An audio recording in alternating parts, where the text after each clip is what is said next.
Hello guys, new vlog में आपका स्वागत है। आज हम जाने वाले पहाड़ों पे आज खाने की चीज़ भी एक दिखाने वाले हैं और वीडियो पूरा देखना गाइस। चलो चलते हैं। देखो गाइस, हम अभी पहाड़ों पे आ चुके हैं। देखो गाइस, आपको पीछे देख रहा होगा, दिखाई दे रहा है गाइस।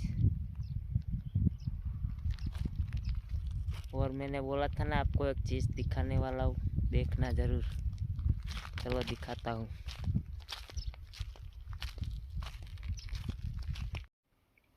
देखो गाइस, ये ठंडी में बहुत ज़्यादा बोर आते हैं। हम गुजराती में इसको बोरा बोलते हैं। देखो गाइस, दिखाई दे रहा है। ठंडी में बहुत ज़्यादा पक जाते हैं।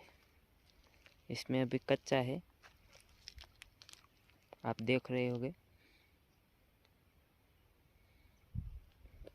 और भी दिखाता हूँ। इसमें भी देखो गाइस, दिखाई दे रहा है। हमारे गुजरात में तो बहुत ज़्यादा होते हैं। इसे खाने पे भी मज़ा आता है। देखो,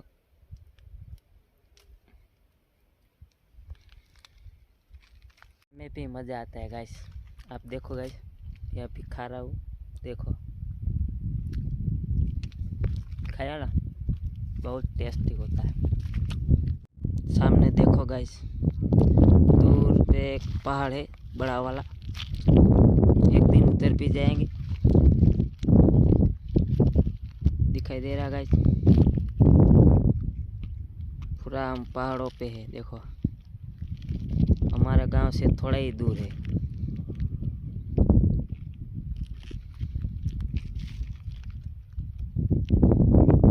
चलो गाइस, आज का वीडियो इधर ही ख़त्म करते हैं। हमारा वीडियो अच्छा लगे तो लाइक शेयर सब्सक्राइब कर देना।